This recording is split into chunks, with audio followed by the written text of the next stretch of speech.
मैं मजदूर आंदोलन से आता हूं। मेरा नाम निर्मल गौराना अग्नि है। मजदूर आवाज संघर्ष समिति के साथ काम करता हूं और देश भर में मजदूरों के आवाज और श्रम के अधिकार को लेकर काम कर रहे हैं। आज आए हैं हम तुगलकाबाद के इस मुद्दे को लेकर कि यहाँ तमाम लोगों को पुनर्वास दिया जाए, क्योंकि इनको बेदखल तो कर दिया गया परंतु सरकार की तरफ से किसी प्रकार का कोई पुनर्वास नहीं दिया गया है। हम आए हैं सरकार की नींद उड़ाने के लिए कि पुनर्वास अभी तक कागजों में क्यों है, अभी तक इनके नसीब में, इनके घर तक पुनर्वास का जो है एक टुकड़ा भी क्यों नहीं पहुंचा है, ये सवाल करने के लिए आए हैं। हम ज्ञापन देने के लिए आए हैं देश के प्रधानमंत्री को, जो बड़ी बड़ी बातें कर रहे हैं परंतु आज इन गरीबों के हाथ से इनका आवास, रोटी, रोजगार सब कुछ छीन लिया है। इसके लिए देश के प्रधानमंत्री को जवाब देना चाहिए।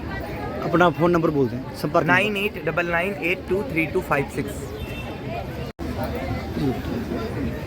हम सभी लोग जो है मजदूर आवाज संघर्ष समिति के साथी हैं। देश भर में मजदूरों के आवास के ऊपर जो हमले हो रहे हैं और मजदूरों का जो आवास का अधिकार है जिसको रौंदा जा रहा है, उसके खिलाफ हम लोग काम कर रहे हैं। हम काम कर रहे हैं कि हर मजदूर को जो है घर मिलना चाहिए। हर मजदूर का शहर में भी अधिकार है जिस प्रकार वो गाँव में रहता है। आज यहाँ पर आए हैं तुगलकाबाद के वो तमाम लोग जिन लोगों को केंद्र की सरकार ने सुप्रीम कोर्ट के आदेश पर बेदखल कर दिया है।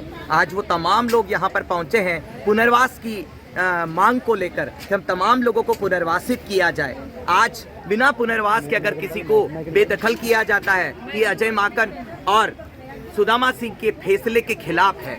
यही दिल्ली का हाई कोर्ट जिसने ऐतिहासिक फैसला दिया और आज यही दिल्ली का हाई कोर्ट इनको बेदखली के लिए फैसला दे रहा है। परंतु क्या दिल्ली के कोर्ट ने, सुप्रीम कोर्ट हो चाहे हाई कोर्ट हो, किस फैसले ने ये बोला कि इनको पुनर्वास न देकर उजाड़ दिया जाए?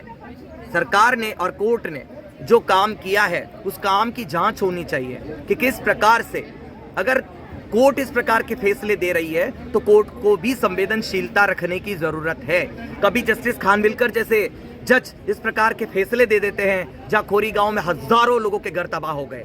आज तुगलकाबाद में लगभग 2000 परिवारों को बेदखल कर दिया गया। 20,000 घर अभी खतरे के अंदर है, न जाने कब तोड़ दिए जाए। अभी हम इधर आए हैं पुनर्वास की मांग को लेकर और केंद्र सरकार से गुहार कर रहे हैं कि दिल्ली की सरकार, दिल्ली हाई कोर्ट के अंदर कह रही है कि हम पुनर्वास के लिए तैयार हैं, तो केंद्र की सरकार को आखिर पेट में दर्द क्यों हो रहा है? केंद्र की सरकार क्यों नहीं दिल्ली की हाई कोर्ट में ये कह पा रही है कि हम इनके पुनर्वास के लिए तैयार हैं? क्या पुनर्वास देने की औकात सरकार नहीं रखती है? आए हैं हम अपने हक और अधिकार के लिए, हाउसिंग की लड़ाई के लिए, आवास की लड़ाई के लिए, कि हम लोगों को, तमाम लोगों को अगर सरकार ने बेघर किया है तो उनको घर देने की जिम्मेदारी सरकार की होनी चाहिए, क्योंकि बेघरों को घर देना तो इनकी स्कीम में है। प्रधानमंत्री आवास योजना कहाँ ठंडी बिस्तर ओढ़कर ठंडी पड़ी हुई है? प्रधानमंत्री आवास योजना ने इनको लाभ नहीं दिया, तभी इन्होंने घर बनाए और वो इनको गैर सरकारी जमीन कहते हुए इनसे जमीन छीन ली गई, इनको हटा दिया गया, इनको टेम्परेरी शेल्टर तक नहीं दिया गया,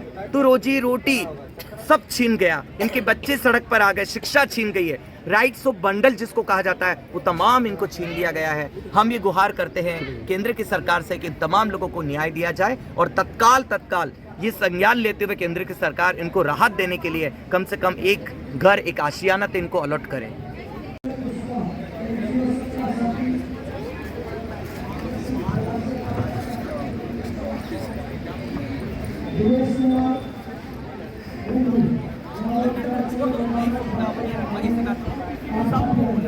किसी व्यक्ति का हमारा ग्रुप होता, आज हम उसमें एक जानकारी, अभी हमारे पास कुछ नहीं है, अभी हम ऐसे खुले आसमान के नीचे बैठ गए, बेसहारा बेघर बन गए, पर हमारा आत्मविश्वास है वो लड़ाई के लिए, संघर्ष के लिए पूरा का पूरा ताकत के साथ खड़ा रहना चाहिए, तभी तो हम लड़ पाएंगे।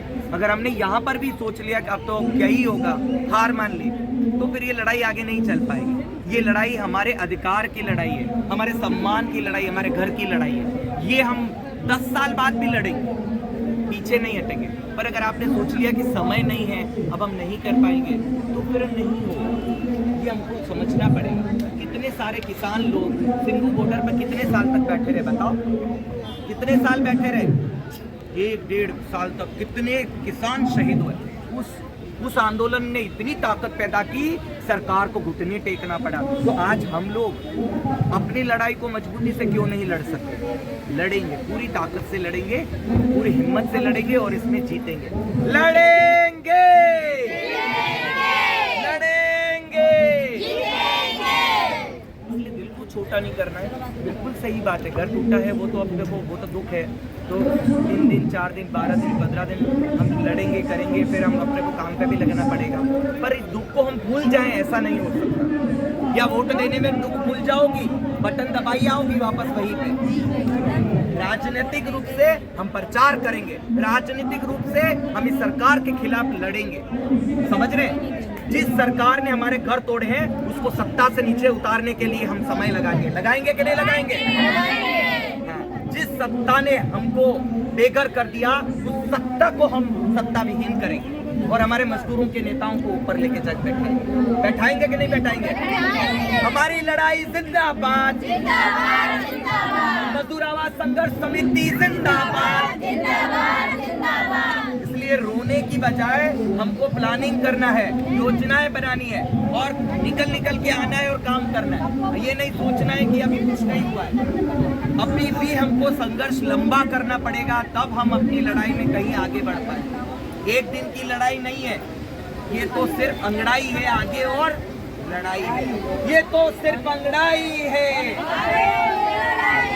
ये तो सिर्फ अंगड़ाई है। अभी हमको ये आगे की जो लड़ाई है, इस लड़ाई को जीतना है। क्या करना है?